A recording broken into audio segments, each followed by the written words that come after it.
The cowboy named Nathan Owens was halfway through his story about the three-legged coyote and the lightning storm when he noticed the woman he had been courting for the better part of 2 months had fallen asleep again, her chin resting gently against her collarbone, her breathing soft, and even despite the fact that he was standing not 10 feet from where she sat on the wooden bench outside Morrison's general store.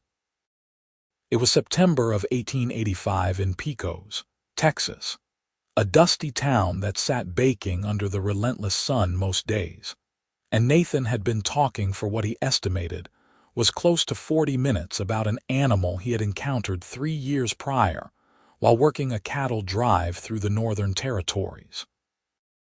He had described in loving detail the landscape, the weather patterns, the composition of his traveling party, the brands on the cattle, the exact angle of the coyote's missing limb, and was just getting to the part where the storm rolled in when he glanced over and saw her head tilted back, her dark lashes resting against cheeks that had gone pink from the heat and now looked peaceful in sleep. The other 3 people who had been listening, 2 ranch hands and an older woman who ran the boarding house, were still paying attention, their faces politely interested. But Nathan felt something inside his chest constrict, because this was the second time in as many weeks that Sienna Oakes had dozed off while he was speaking directly to her.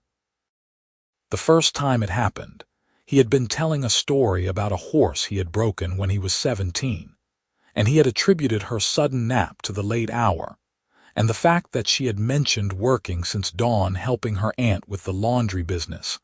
They ran out of a small adobe building at the edge of town. Nathan had felt disappointed but understanding, and when she woke with a start and apologized profusely, her green eyes wide with mortification, he had waved it off and told her not to worry, that she clearly needed rest more than she needed to hear about a stubborn mare. She had smiled at him gratefully, and he had thought that was the end of it, but now here they were again, and the sun was still high, and she had told him not an hour ago that she had slept well the night before, and yet his voice had apparently lulled her into unconsciousness despite his best efforts to make the tale exciting. Nathan was 26 years old, tall and broad-shouldered with sun-lightened brown hair that he kept a bit longer than was fashionable, and a face that people generally described as friendly. He had been working as a ranch hand and occasional cattle driver since he was 14, and he had a reputation in Pecos and the surrounding areas as a man who could talk the ears off a brass monkey, as his late mother used to say. He loved stories, loved the telling of them, loved the way words could be strung together to paint pictures and make people laugh or lean forward with interest. It was a trait that had served him well in bunkhouses and around campfires, where a good storyteller was always welcome. But it was apparently not serving him well in his pursuit of Sienna Oakes, who was without question the most beautiful and self-possessed woman he had ever laid eyes on. She had arrived in Pecos 6 months earlier with her aunt, a widow named Margaret Thornton, who had decided to start fresh in Texas after her husband died of pneumonia back in Missouri. Sienna was 23, with dark brown hair that she wore pinned up in a practical style and eyes the color of new leaves in spring. She had a quiet confidence about her, a way of moving through the world that suggested she knew exactly who she was and made no apologies for it. Nathan had been smitten from the first moment he saw her carrying a basket of folded linens down the street, her spine straight and her expression serene. He had introduced himself that very day, tipping his hat and offering to carry her basket, and she had declined politely but with a small smile that made his heart perform acrobatics in his chest. Since then, he had made it his mission to court her properly. He brought her wildflowers when he found them on his rides. He helped her aunt repair a broken wagon wheel without being asked. He made sure to be at the general store on the days he knew she would be there picking up supplies, and he always had a story ready, something he thought would impress her or make her laugh. The problem, he was beginning to realize as he stood there watching her sleep for the second time, was that his stories were too long, too detailed, too meandering, and apparently too boring for the woman he was trying to win over. The older woman from the boarding house cleared her throat gently, and Nathan stopped mid-sentence, the words about thunder and rain dying on his lips. He looked at the small audience, then back at Sienna, and felt a flush of embarrassment creep up his neck. The two ranch hands exchanged glances, and one of them, a young man named Pete, gave Nathan a sympathetic shrug. The boarding house woman, Mrs. Fletcher, leaned over and patted Sienna's knee gently, rousing her from sleep. Sienna's eyes fluttered open, and for a moment she looked confused, her gaze unfocused. Then awareness returned, and Nathan watched as horror dawned across her face. She sat up straight, her hand flying to her mouth, and looked directly at him with an expression of such genuine dismay that he felt worse for her than he did for himself.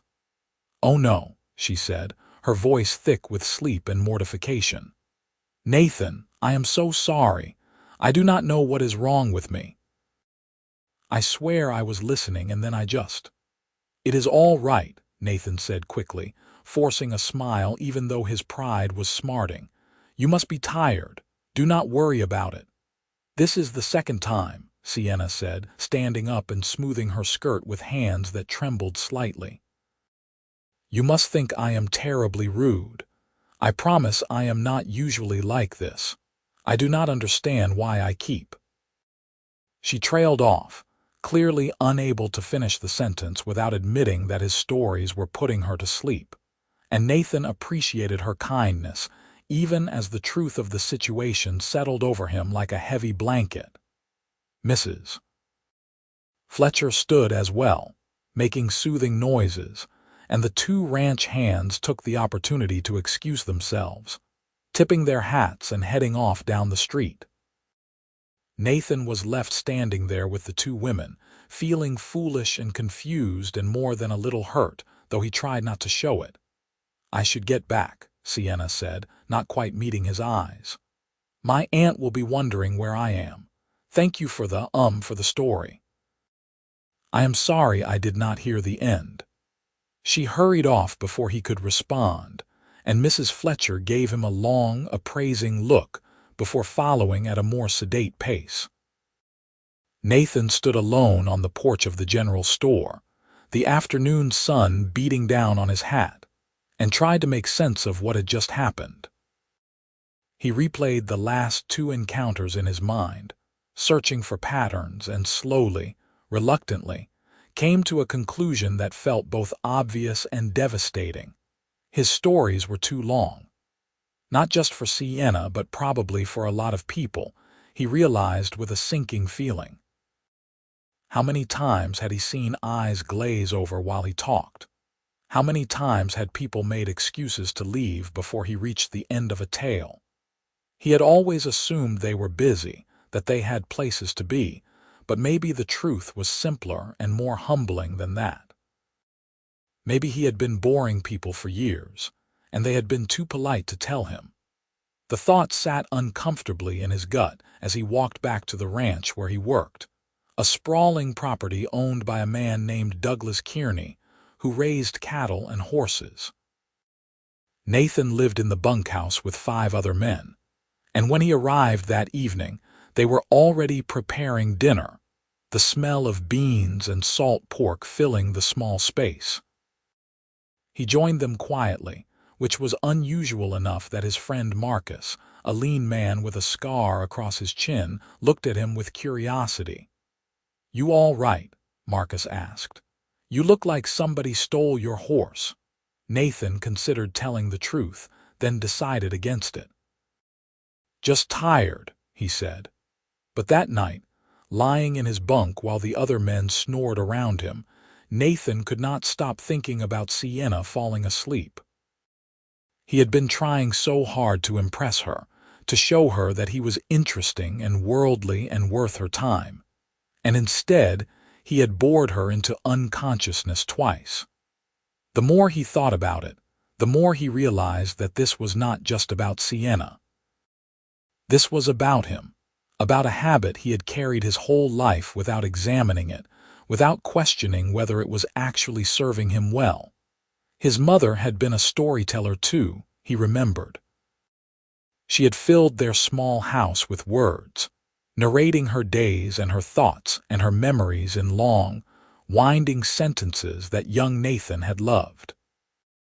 After she died when he was 12, he had carried on the tradition, perhaps as a way of keeping her alive, perhaps as a way of connecting with other people in a world that had suddenly become lonelier.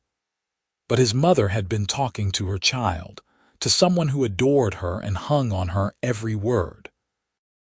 The rest of the world was not obligated to feel the same way about Nathan's stories, and Sienna Oakes certainly was not going to fall in love with a man whose voice sent her to sleep. The next morning, Nathan made a decision. If he wanted to win Sienna's heart, he was going to have to change, and that meant learning to tell shorter stories.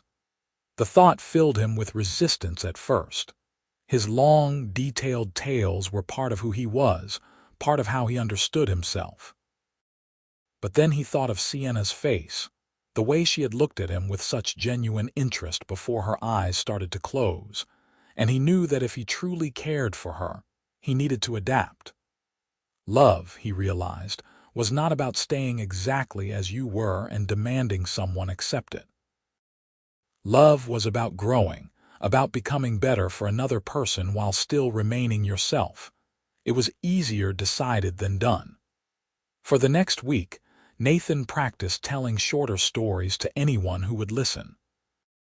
He tried it with the ranch hands, cutting his usual 10-minute anecdotes down to 2 or 3 minutes.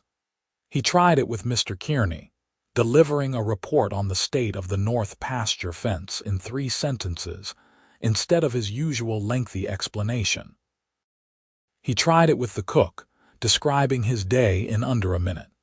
It felt strange and unnatural, like wearing boots that did not quite fit, but he persisted, and slowly he began to understand the architecture of a short story. It needed a beginning, a middle, and an end, but it did not need every single detail. It needed the heart of the thing, the funny or interesting or important part, and it needed to get there quickly. The breakthrough came when he was talking to Marcus about a calf that had been born with unusual markings.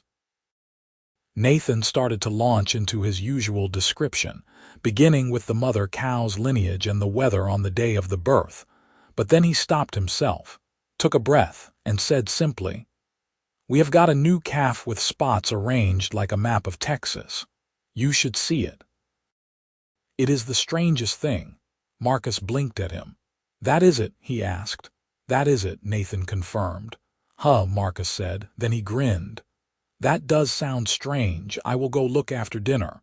And just like that, Nathan understood. The short story had done its job.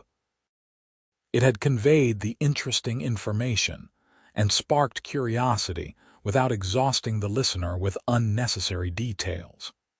He felt a small thrill of accomplishment, followed immediately by the thought that he needed to try this with Sienna. He did not see her for another few days, which gave him more time to practice. He honed his new skill relentlessly, telling short, punchy stories to everyone at the ranch until Marcus joked that Nathan had been possessed by a more taciturn spirit. But Nathan did not mind the teasing.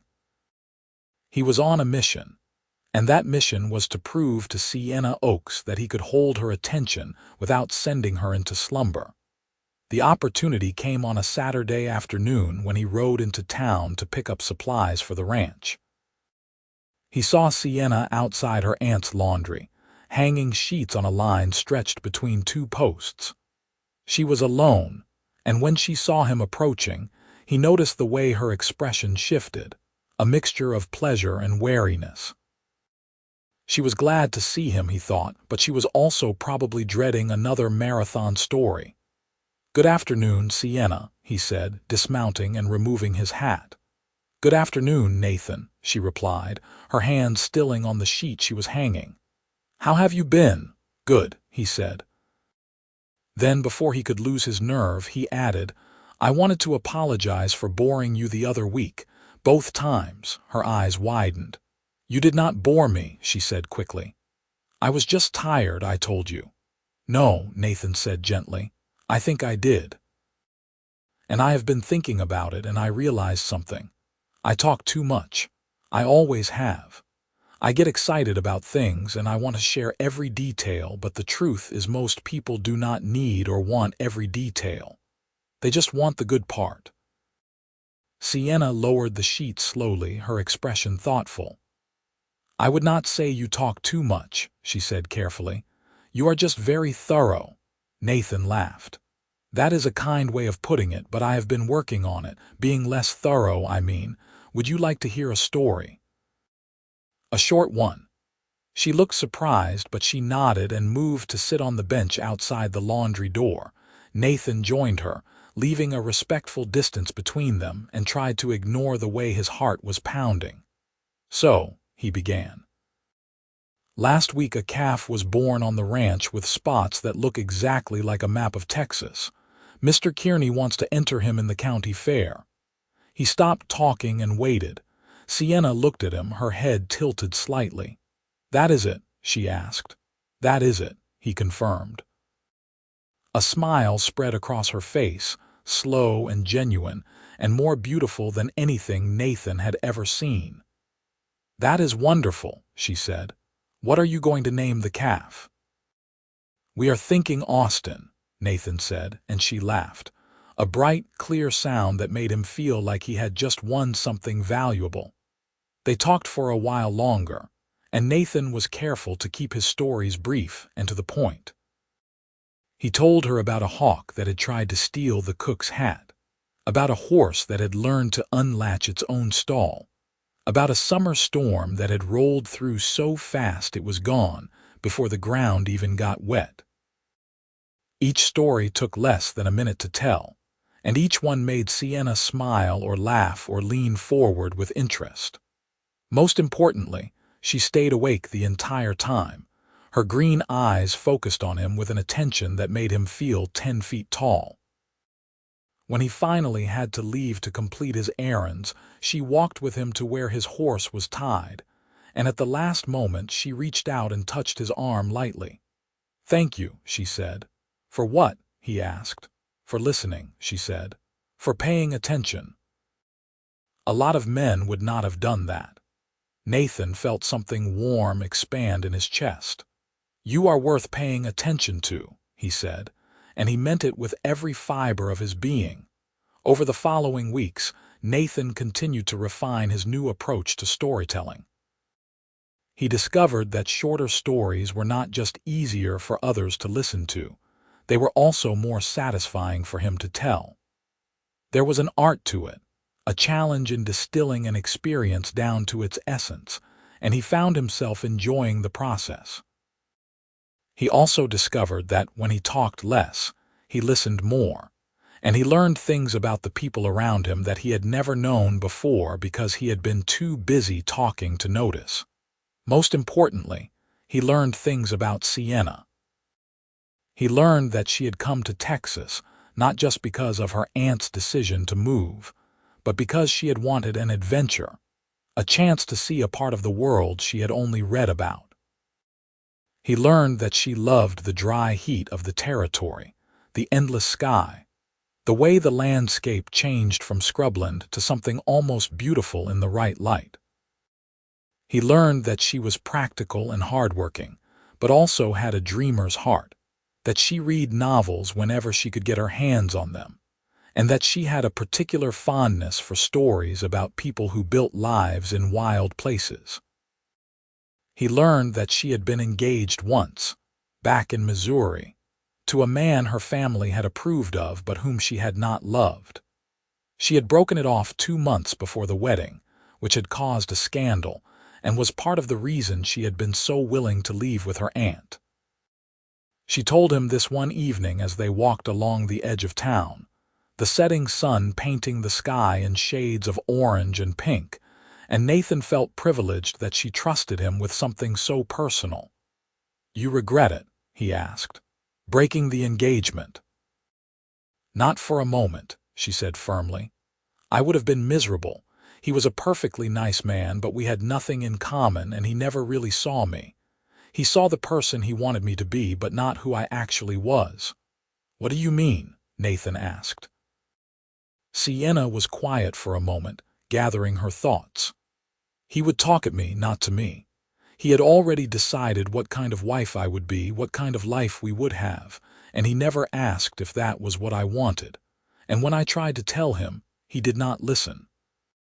He just kept talking about his plans, his ideas, his vision of the future." Nathan understood then, with a clarity that was almost painful, why she had fallen asleep during his long stories. It was not just that they were boring, though they probably were. It was that they reminded her of someone who had not valued her voice, her presence, her participation in the conversation.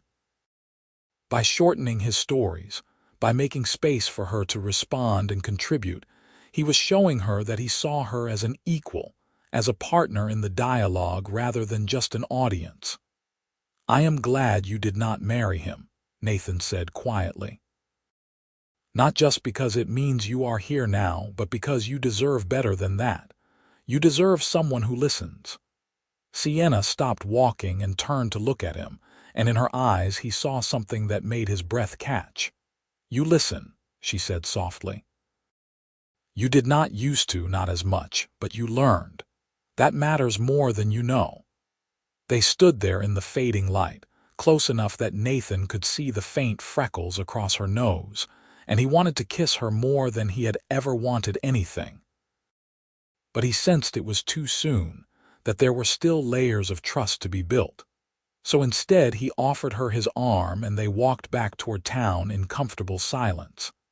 As autumn deepened and the temperatures finally began to drop, Nathan and Sienna spent more and more time together. He would finish his work at the ranch and ride into Pecos, and they would walk or sit on the bench outside the laundry and talk about everything and nothing. She told him about her favorite books, and he listened. He told her about growing up on a small farm in East Texas, about losing his mother and then his father in quick succession, about the loneliness that had driven him to seek company through storytelling. She reached for his hand when he talked about his parents, and he held on like she was the only steady thing in a shifting world. He also told her stories, of course, but they were different now. They were compact, focused, designed to delight rather than to dominate the conversation. He told her about the ranch dog that had adopted a piglet, about the time Marcus accidentally set his own hat on fire, about the traveling preacher who had come through town and delivered a sermon entirely in rhyme. Each story was a gift, carefully wrapped and presented, and Sienna received them with laughter and questions and stories of her own. One evening in late October, as they sat together watching the stars emerge in the darkening sky, Sienna said something that surprised him. "I miss your long stories sometimes," she said. Nathan turned to look at her. "You do, a little," she admitted. "Not the ones that go on forever, but the ones that have all the little details that make something feel real. You have a gift for description, Nathan. You can make me see things I have never seen, feel like I am standing right there with you. I think maybe there is a balance, between too long and too short." Nathan considered this. "So you are saying I should find a middle ground?" "Maybe," Sienna said. "Or maybe save the long ones for special occasions, for times when we have nowhere else to be and all the time in the world. I think I would like to hear a long story from you again someday, if I knew I could stop you if it got too much, if it felt like a conversation instead of a lecture."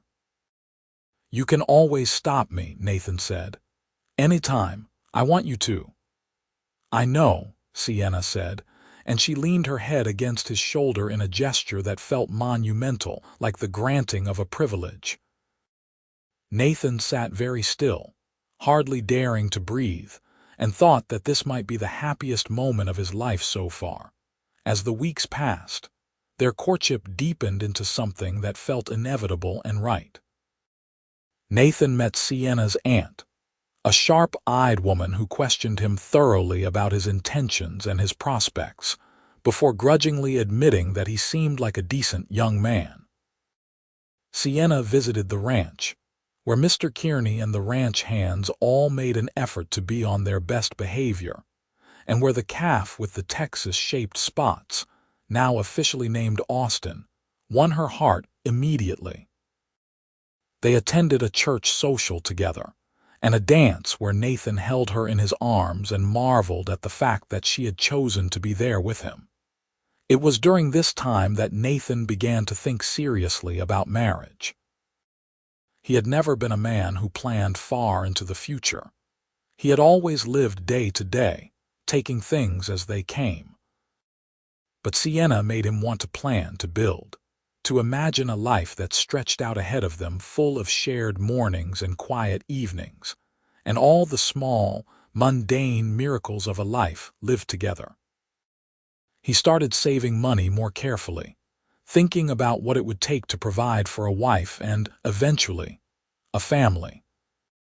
He talked to Mr. Kearney about the possibility of a raise or a more permanent position on the ranch, and his employer, who had noticed the change in Nathan and approved of it, agreed to both. The question was not whether he would ask Sienna to marry him, but when and how. Nathan spent hours thinking about it, trying to plan the perfect moment. He considered taking her on a picnic to a beautiful spot he knew in the hills. He considered asking her at the church social in front of everyone. He considered writing her a letter, though he discarded that idea almost immediately because it felt too impersonal. In the end, it was Sienna herself who created the opportunity, though she did not know it at the time. It was a Sunday afternoon in late November, and they were sitting on the bench outside the laundry again, wrapped in coats against the chill. Sienna had been telling him about a book she had just finished, and when she was done, she turned to him with a curious expression. "Tell me a story," she said. "What kind of story?" Nathan asked. "Any kind. Your choice. Long or short, I do not care. I just want to hear you talk." Nathan felt a rush of affection so strong it almost overwhelmed him. Here was this woman who had fallen asleep during his stories twice, who had inadvertently taught him one of the most valuable lessons of his life, now asking him to tell her a story simply because she wanted to hear his voice. It felt like the culmination of everything they had been building together, and suddenly Nathan knew exactly what story he wanted to tell. "All right," he said, "but this one is going to be very short." "How short?" Sienna asked, smiling. 4 words, Nathan said. She looked puzzled. 4 words is not a story. "It is the most important story I have ever told," Nathan said, and then, before his courage could fail him, he took her hand and said, "Will you marry me?"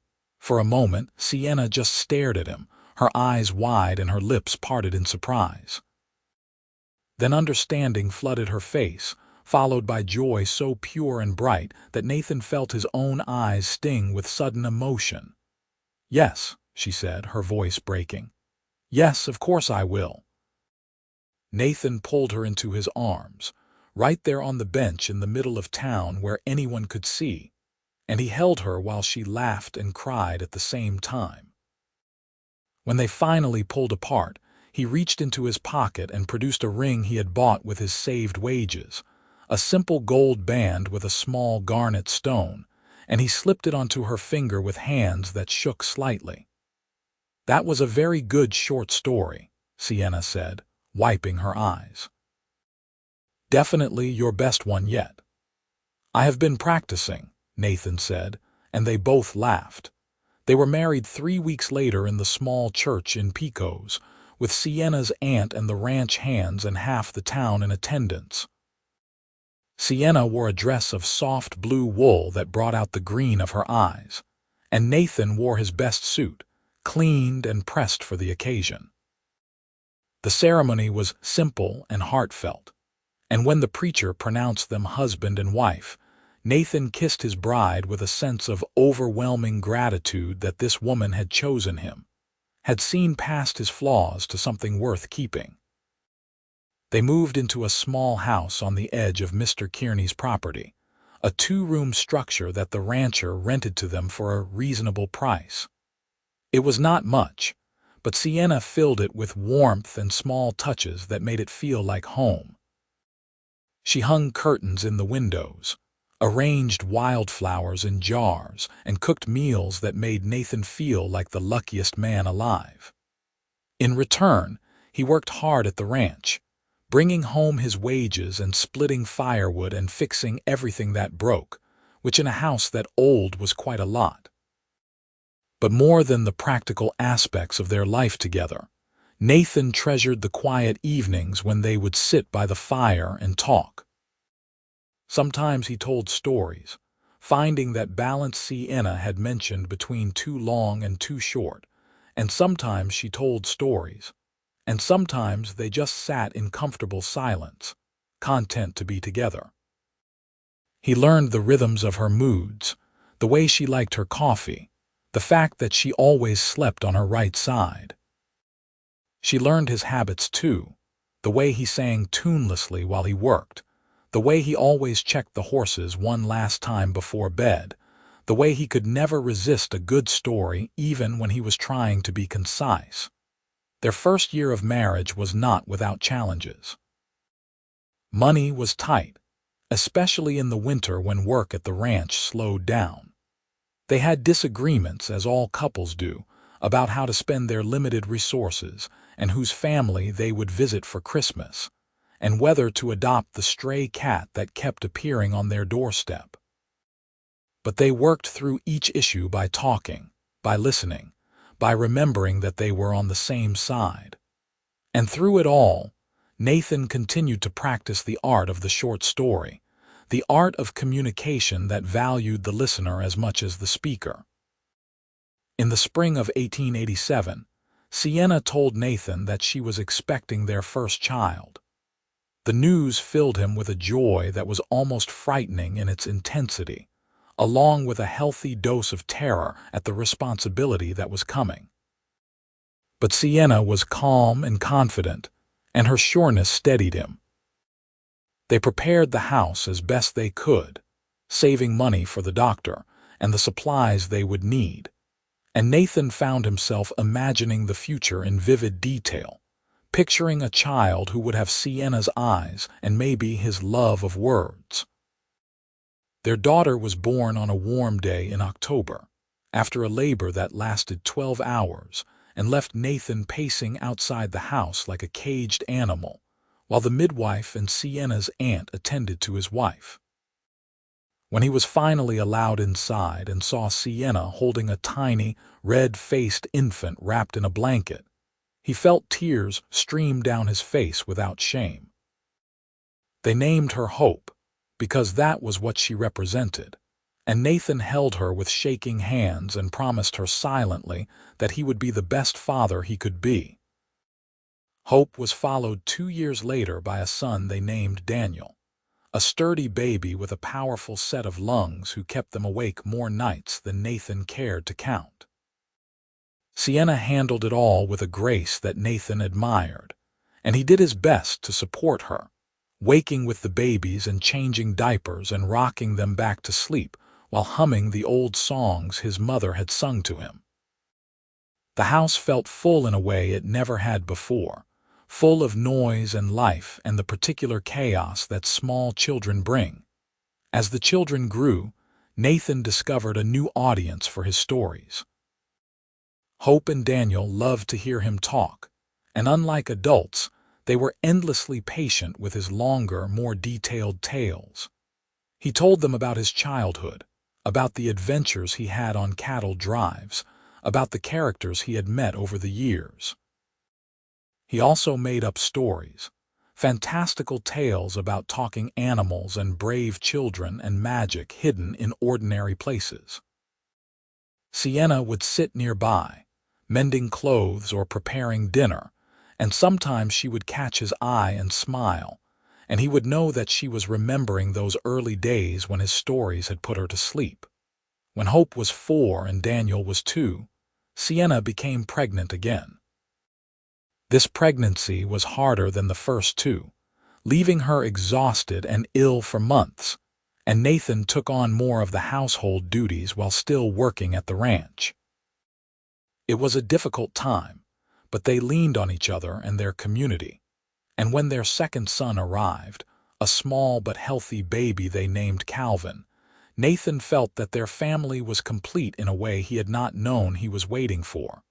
Life settled into a rhythm over the next several years. The children grew, the ranch prospered, and Nathan was promoted to foreman, a position that came with more responsibility and better pay. They were able to move into a larger house, one with a real porch and enough room for the children to have their own spaces. Sienna started a small business of her own, selling preserves and baked goods in town, and between the two incomes they were able to live comfortably, even to save a little for the future. Nathan's storytelling evolved as well. He had become a master of the short, punchy tale, the kind that made people laugh or think without overstaying its welcome. But with his children, he allowed himself the luxury of longer stories, the kind that unfolded over multiple evenings and had subplots and detailed descriptions. Hope, Daniel, and Calvin would beg for these stories, sitting at his feet on the porch or gathered around his chair by the fire, and Nathan would spin tales that transported them to other worlds. Sienna watched these sessions with a mixture of amusement and affection. One evening, when the children were finally in bed and she and Nathan were sitting on the porch enjoying the cool night air, she said, "You know, I am a little jealous." "Of what?" Nathan asked, genuinely puzzled. "Of the children. They get your long stories, the ones with all the wonderful details. I miss those sometimes." Nathan turned to look at her, surprised. "You do? But I thought you preferred the short ones." "I do most of the time," Sienna said. "But every once in a while I think it would be nice to hear one of your marathon tales, the kind you used to tell before you learned to edit yourself for me." Nathan considered this. "You fell asleep," he pointed out gently. "I was tired," Sienna said, "and you were talking at me, not to me. But things are different now. We are different. I think I could stay awake through one of your long stories now if you wanted to tell me one." "Are you sure?" Nathan asked, "because I do not want to bore you." "You could never bore me," Sienna said firmly. "Not now. Not after everything we have been through together." So Nathan told her a story, a long one about his first cattle drive, and he included every detail he could remember, the landscape and the weather and the other cowboys and the challenges they faced. He talked for over an hour, and Sienna listened to every word, her eyes never leaving his face, and when he was done, she leaned over and kissed him and said, "That was wonderful. Thank you for trusting me with the long version." The years continued to pass, measured in birthdays and holidays and the small milestones of family life. Hope grew into a thoughtful, serious child who loved books as much as her mother did.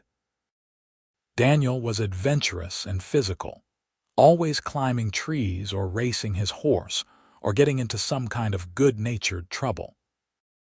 Calvin was the dreamer, quiet and imaginative, prone to staring off into space and then producing drawings or stories that showed a depth of creativity that sometimes startled Nathan. When Hope was 10, she asked Nathan to teach her how to tell stories. They would sit together on the porch, and he would give her tips about structure and pacing and how to know when to include a detail and when to leave it out. She was a quick learner, and soon she was entertaining her brothers with tales of her own invention. Nathan felt a fierce pride watching her, seeing a part of himself carried forward into the next generation. Daniel was less interested in storytelling, but loved to hear about Nathan's adventures, especially the dangerous or exciting parts. Calvin, on the other hand, wanted to hear everything, every detail, and would ask questions that forced Nathan to remember things he had long forgotten. It was Calvin who eventually asked the question that led to one of the most meaningful conversations of Nathan's life. He was 8 years old, sitting on the porch with Nathan one summer evening while Sienna and the other children were inside. "Father," he said in his thoughtful way, "Mother told me that she used to fall asleep when you told stories. Is that true?" Nathan smiled. "It is true, twice." "Why?" Calvin asked. "Your stories are not boring." "Well, they were back then," Nathan said. "Or at least they were too long. I did not know when to stop talking, and I did not leave any room for the other person to respond. Your mother taught me a very important lesson about that." "What lesson?" Calvin asked. Nathan thought about how to explain it in a way an 8-year-old would understand. "She taught me that talking to someone is different from talking at someone. When you talk to someone, you pay attention to them. You notice if they are interested or tired or if they have something to say. You make it a conversation, not a speech, and sometimes that means you have to change the way you do things, even if it is hard." "Was it hard?" Calvin asked. "Changing? Very hard," Nathan admitted. "I loved my long stories. They were part of who I was. But I loved your mother more, and I wanted her to be happy. So I learned to tell shorter stories, at least most of the time, and it turned out to be one of the best things I ever did because it made me a better listener and a better person."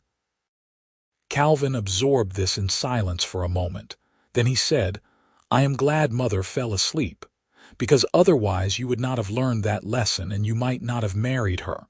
Nathan laughed. "You know, you might be right about that. Sometimes the best things in life come from our mistakes or our embarrassments." "I will remember that," Calvin said solemnly, and Nathan pulled him close and ruffled his hair. As the children grew older and more independent, Nathan and Sienna found themselves with more time alone together. They took walks in the evenings, rode out to see the ranch lands that Nathan now helped to manage, and sat on their porch talking about everything from the mundane details of the day to their hopes for the future. They were older now, their bodies showing the marks of hard work and the passage of time, but the love between them had only deepened. They knew each other in ways that went beyond words, could communicate with a glance or a touch, and yet they still never ran out of things to say to each other. When Hope was 16, she began being courted by a young man from a neighboring ranch, and Nathan had to confront the reality that his children were growing up and would eventually leave to build lives of their own. It was a bittersweet realization, but Sienna reminded him that this was the natural order of things, that they had raised their children to be independent and capable, and that they should be proud of the people they were becoming. Hope married at 18 to the young man, whose name was Thomas, and who was kind and hardworking and clearly adored her. The wedding was a joyful occasion, held at the church in Pecos with a celebration that lasted well into the night. Nathan gave his daughter away with tears in his eyes, and Sienna held his hand through the ceremony, and they both knew that their family was changing shape, but not dissolving. Daniel left at 19 to work on a ranch further west, eager to see more of the territory and make his own way. He promised to write, and he did, sending letters that detailed his adventures and made Nathan simultaneously proud and worried. Calvin stayed closer to home, showing an interest in becoming a teacher, and he began studying with the schoolteacher in Pecos in preparation for taking over the position when the older man retired. And then, suddenly, it was just Nathan and Sienna again in the house that had been so full of noise and life for so many years. It was an adjustment, but not an unwelcome one. They had started as just the two of them, and now they were coming full circle, with the added richness of all the years and experiences they had shared. One evening in the spring of 1905, when Nathan was 46 and Sienna was 43, they were sitting on their porch watching the sunset. The children were all grown now, Hope with 3 children of her own, Daniel engaged to be married, and Calvin teaching at the school and courting a young woman from town. Nathan felt a deep contentment settling over him, a sense that his life had turned out far better than he could have ever imagined during those early, lonely years after his parents died. "You remember when I fell asleep during your stories?" Sienna asked, seemingly out of nowhere. Nathan laughed. "How could I forget? It was one of the most humbling experiences of my life." "I have been thinking about that lately," Sienna said, "about how much you changed for me. About how you took something that was such a big part of you and you shaped it into something different because I needed you to. That was love, Nathan. Real love." "It was not that noble," Nathan protested. "I just wanted you to stay awake when I was talking to you." "It was noble," Sienna insisted. "A lot of men would not have done it. They would have blamed me for falling asleep or insisted that I was the problem, not them. But you looked at yourself honestly and you changed, and you never made me feel bad about it." Nathan reached over and took her hand. "You made me better," he said simply. "In every way that matters. I was just a man who talked too much before I met you. You taught me how to listen, how to pay attention, how to value someone else's needs as much as my own.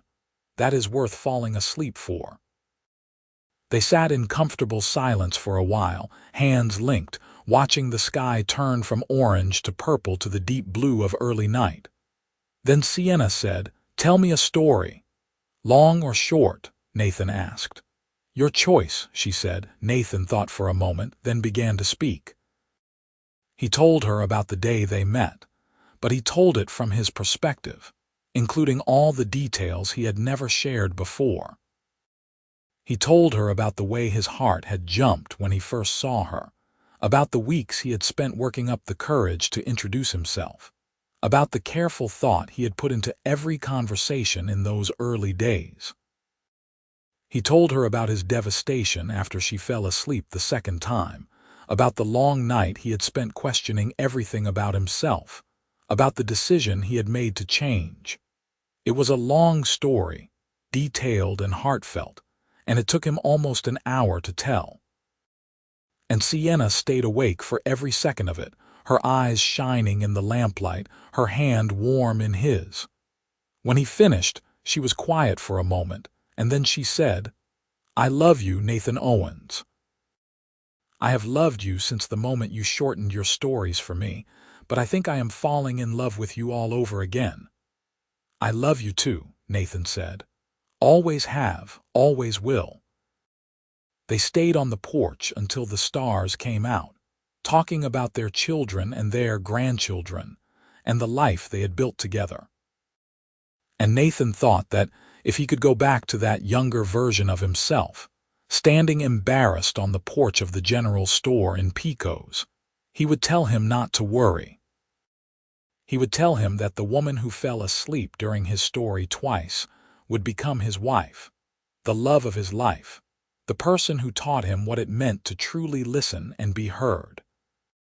He would tell him that sometimes the greatest gifts come disguised as failures, and that the willingness to change for someone you love is not weakness but strength.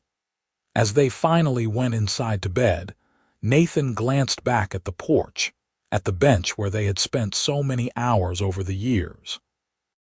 He thought about all the stories that had been told there, long ones and short ones, funny ones and sad ones, stories about the past and dreams about the future. And he understood that the best story of all was the one they had written together, page by page, year by year, a story that was still being told and would continue long after they were gone, carried forward in the memories of their children and grandchildren.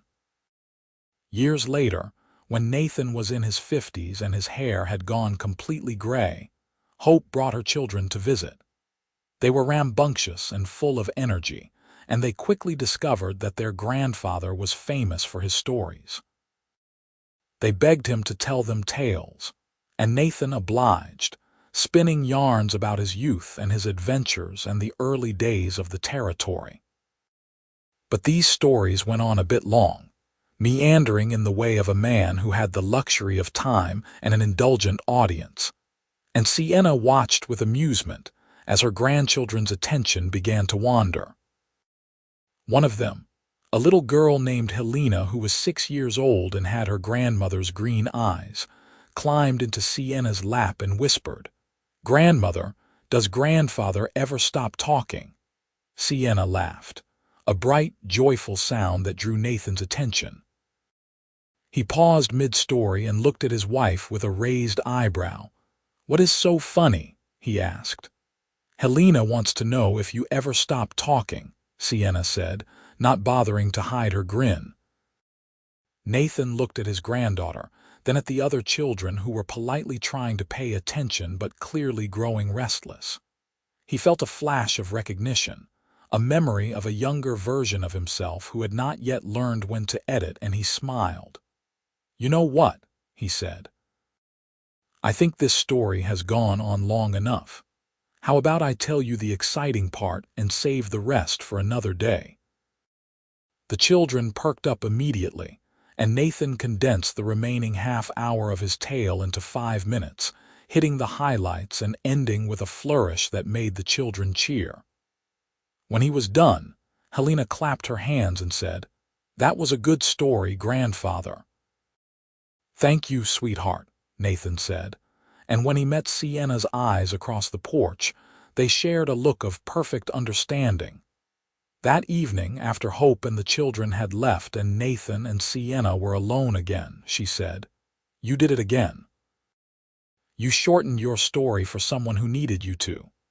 "Old habits die hard," Nathan said, "but good habits, once learned, seem to stick around too." "That is one of the things I love most about you," Sienna said, moving closer to him on the porch bench. "You never stopped growing, never stopped being willing to change and adapt, even now after all these years." "I had a good teacher," Nathan said, putting his arm around her shoulders. They sat together as the sun set over the Texas landscape, the sky putting on a show of colors that never got old no matter how many times they witnessed it. Nathan thought about the journey that had brought them to this moment, about the cowboy who had talked too much, and the woman who had fallen asleep, about the love that had grown from that unlikely beginning into something solid and enduring. The story of their lives was not the one Nathan had imagined when he was young. It was better, richer, more complex, and more beautiful. It had taught him that love was not just about grand gestures or passionate declarations, though those had their place. Love was also about paying attention, about being willing to change, about valuing another person's comfort and happiness as much as your own. It was about learning to listen, really listen, and about finding the balance between sharing yourself and making space for someone else. As darkness fell and the first stars appeared, Nathan turned to Sienna and said, "Thank you." "For what?" she asked. "For falling asleep," he said. "For teaching me, for choosing me, for all of it." Sienna kissed his cheek, her lips soft against his weathered skin. "Thank you for shortening your stories," she said, "and for keeping me." They went inside as the chill of evening set in, closing the door on another day in a life full of days, each one a small story adding to the larger narrative of their time together.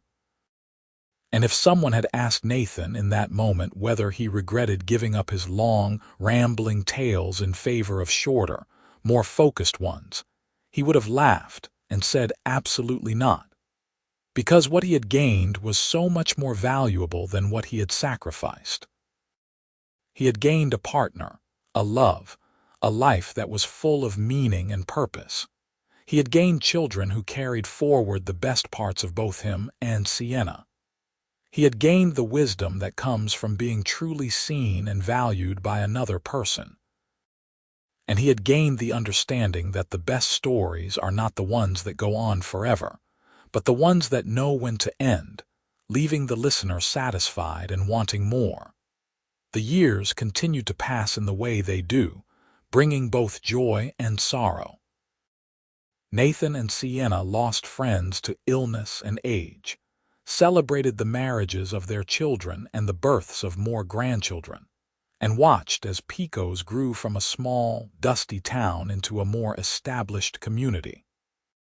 They faced challenges too, droughts that threatened the ranch and economic downturns that tested their resilience. But they faced everything together, side by side, and their partnership only grew stronger with time. As Nathan entered his 60s, he began to slow down, his body no longer able to keep up with the demands of ranch work the way it once had. Mr. Kearney, now long retired and succeeded by his son, offered Nathan a position as a consultant, someone who could advise on matters of livestock and land management without having to do the physical labor. Nathan accepted gratefully, and he found that he enjoyed this new phase of his life, where his experience and knowledge were valued even as his physical strength waned. Sienna had slowed down too, her once dark hair now streaked with silver, her movements more careful and deliberate. But her mind remained as sharp as ever, and she continued to run her small business, now with the help of a young woman from town who reminded Sienna of herself at that age. They spent their days in a comfortable routine, working when they needed to, resting when they wanted to, and always finding time to sit on their porch and talk. One afternoon in the summer of 1918, when Nathan was 59 and Sienna was 56, all three of their children came to visit with their families. It was a rare occasion, as Daniel lived far enough away that trips were not frequent, and the house was suddenly full of noise and life in a way it had not been in years. Grandchildren ran through the rooms, adults caught up on news and gossip, and Sienna and Nathan moved through it all with quiet satisfaction, watching the family they had created interact and grow. After dinner, as the sun was setting, the family gathered on the porch, which Nathan had expanded years ago to accommodate large groups. The children played in the yard while the adults sat in chairs and on benches, talking and laughing. Then Calvin's oldest son, a boy of 10 named Daniel after his uncle, piped up and said, "Grandfather, will you tell us a story?" The request was immediately echoed by the other children, and Nathan looked at Sienna with a question in his eyes. She smiled and nodded, and Nathan cleared his throat. "All right," he said. "What kind of story do you want to hear?" "A long one," Helena called out. She was 15 now, practically grown, but she still loved her grandfather's tales. "A really long one," agreed one of the younger children, a boy named Dylan who was Daniel's son. Nathan hesitated. "Are you sure? I am pretty good at the long ones and they can go on for quite a while." "We have time," Hope said from her seat next to her husband. "Tell them one of your classics, Father, the kind you used to tell us when we were young." Nathan looked at Sienna again, and she gave him an encouraging nod. "Go ahead," she said. "I will let you know if you go too far." So Nathan began to tell a story, one he had carried with him for decades, about a cattle drive through the Northern Territories when he was barely 20 years old. He included every detail he could remember, the names of the other cowboys, the description of the landscape, the challenges they had faced with weather and terrain and difficult livestock. He talked about the camaraderie of the men, the long days in the saddle, the cold nights under the stars. He talked about a river crossing that had nearly ended in disaster, about a stampede triggered by lightning, about the satisfaction of finally delivering the herd to their destination. The story took over an hour to tell, and Nathan lost himself in the memories and the words and the act of creation that storytelling always was. The children sat transfixed, even the youngest ones, their faces turned up toward him in the gathering darkness. The adults listened too, some of them hearing the story for the first time, others remembering it from their own childhoods but happy to hear it again. When Nathan finally wound down to the end, describing the payment he had received and the long ride home, there was a moment of silence. Then the children erupted into applause and questions, wanting to know more details, asking him to clarify parts they had not understood. Nathan answered as best he could, his voice hoarse from talking so long, and he felt a deep sense of contentment wash over him. Eventually, the families began to disperse, children being herded off to bed, adults saying their good nights and heading to their own homes or to the guest rooms Nathan and Sienna had prepared. When everyone was finally settled and the house was quiet, Nathan and Sienna returned to the porch alone. "That was a good story," Sienna said, settling into her usual spot next to him. "It was too long," Nathan said. "I got carried away." "No," Sienna said firmly. "It was perfect. It was exactly the right length for that moment for those children." "You have always known how to read your audience, Nathan. Ever since you learned that lesson all those years ago." Nathan put his arm around her and she leaned into him. "I am glad you let me tell it," he said. "The long version." "I will always let you tell the long version when it matters," Sienna said.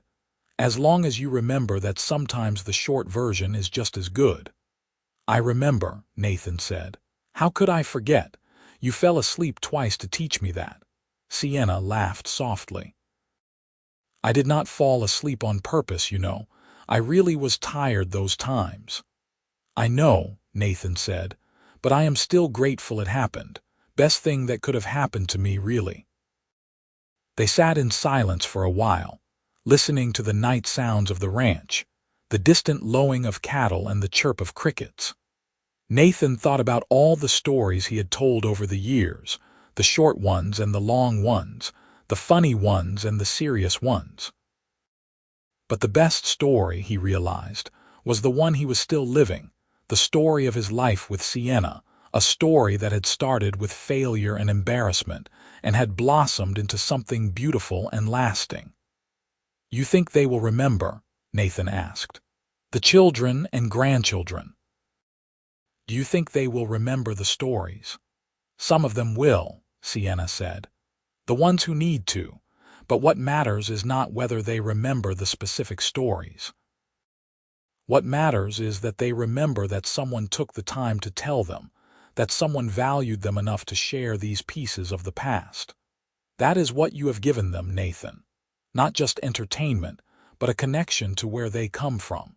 Nathan considered this and found it true. "I hope they tell stories too," he said. "I hope they learn the art of it, the give and take, the listening as well as the speaking." "If they learn that from anyone, it will be from you," Sienna said. "You are the best teacher they could have." As the night deepened and the temperature dropped, they finally went inside, leaving the porch empty and quiet.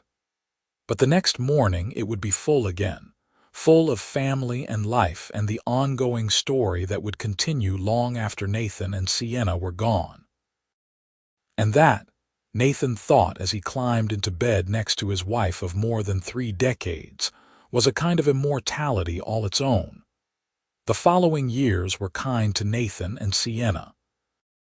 They remained healthy enough to enjoy their grandchildren, and even, eventually, to meet their first great-grandchild, a girl born to Helena and her husband. They continued their routines, their walks and talks and quiet evenings on the porch, and they never ran out of things to say to each other, though they also grew increasingly comfortable with silence. When Nathan was 65, Sienna surprised him with a gift on their anniversary. It was a leather-bound journal, expensive and beautiful with blank pages waiting to be filled. "What is this for?" Nathan asked, running his hand over the smooth cover. "For your stories," Sienna said. "I want you to write them down, the ones that matter most. Not for anyone else necessarily, but for us. So we will always have them, exactly as you remember them." Nathan was touched beyond words. He began to write that very evening, filling page after page with his memories, his experiences, his observations about life and love and the world. He wrote about his parents and his childhood, about the early days in Texas, about meeting Sienna and courting her and building a life together. He wrote about their children and grandchildren, about the lessons he had learned and the mistakes he had made. And he wrote about the 2 times Sienna had fallen asleep during his stories, about what those moments had taught him, and how they had changed the entire trajectory of his life. The writing became a habit, something he did most evenings while Sienna read or worked on her own projects. Sometimes he would read passages aloud to her, and she would comment or add details he had forgotten. It became another way for them to connect, another layer in the ongoing conversation that had defined their marriage. As Nathan approached 70, he began to think more seriously about legacy, about what he would leave behind when he was gone. The journal helped with that, giving him a sense that his stories would outlive him. But more importantly, he had his children and grandchildren and great-grandchildren, living proof that his life had mattered, that he had contributed something valuable to the world. One evening, sitting on the porch with Sienna as they had done thousands of times before, Nathan said, "I need to tell you something." Sienna looked at him with concern. "What is it?" "I just want you to know that falling in love with you was the best thing I ever did," Nathan said. "You made me better in every way. You taught me how to listen, how to value another person's perspective, how to change when change was needed. I would not be the man I am without you." Sienna's eyes filled with tears. "Nathan, where is this coming from?" "Nowhere in particular," Nathan said. "I just wanted you to know, in case I forget to tell you later." "You tell me every day," Sienna said. "Maybe not in words, but in the way you look at me, the way you listen when I talk, the way you still bring me coffee every morning exactly how I like it. You tell me all the time, Nathan Owens." "Good," Nathan said, "because it is true." They held hands as the sun set, as it had set so many times before, painting the sky in colors that still took Nathan's breath away after all these years. And he thought that if he died tomorrow, he would die a happy man because he had been loved by Sienna Oakes, and he had loved her in return, and that was more than enough. But Nathan did not die the next day, or the next year. He lived on into his 70s, continuing to tell stories and write in his journal and enjoy his family. Sienna remained by his side, her presence as steady and reassuring as it had always been. They aged together, their bodies growing frail but their minds and hearts remaining strong, and the love between them never dimmed. When Nathan was 72, on a cool autumn day not unlike the day they had married so many years before, he and Sienna sat on their porch with their 3 children, and many of their grandchildren gathered around. It was a special occasion, a celebration of Nathan and Sienna's 50th wedding anniversary, and the family had come from near and far to honor the couple who had built such a strong foundation for all of them. There was food and laughter and music, and as the evening wore on, Calvin stood up and called for everyone's attention. "I want to propose a toast," he said, raising his glass. "To my parents, Nathan and Sienna Owens, who have shown all of us what real love looks like.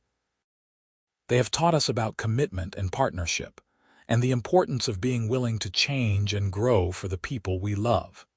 Father, you once told me that mother falling asleep during your stories was one of the best things that ever happened to you. because it taught you how to truly listen. That lesson has shaped not just your marriage but all of our lives as well. So here is to you both, to 50 years of marriage and to all the years still to come. May we all be so lucky. The family cheered and drank, and Nathan felt his throat tighten with emotion. He looked at Sienna and saw his own feelings reflected in her face, and he knew that whatever time they had left, they would face it together, just as they had faced everything else. As the celebration wound down and family members began to leave, the youngest grandchildren gathered around Nathan one last time. "Grandfather," said a little girl named Beatrice, who was only 5 years old, "will you tell us a story before we go?" Nathan looked at the eager faces surrounding him, at his children and grandchildren, and the next generation just beginning. He thought about all the stories he had told over the years, all the words he had spoken and written, and he realized that the story they were all living was the most important one of all. "All right," he said, "but just a short one. I would not want anyone falling asleep." Sienna laughed from her seat beside him, and the sound filled Nathan with joy. He told the children a brief, funny story about the ranch dog and the escaped chicken, and it took less than 3 minutes from start to finish. The children laughed and clapped, and then they hugged him goodbye and went off with their parents. When everyone was finally gone and Nathan and Sienna were alone again in the house that had been their home for so many years, they stood on the porch one last time, looking out at the land they knew so well. 50 years, Sienna said softly. "Can you believe it?" "Some days it feels like forever," Nathan said. "Other days it feels like no time at all." "I would do it all again," Sienna said. "Every moment, even the hard ones." "Me too," Nathan said. "Especially the hard ones, they taught us the most." They went inside as the stars began to appear, closing the door on another day, another year, another chapter in the ongoing story of their lives. And as Nathan helped Sienna prepare for bed, performing the small, familiar rituals they had developed over decades together, he thought that this was what love really looked like. Not grand gestures or dramatic declarations, though those had their place.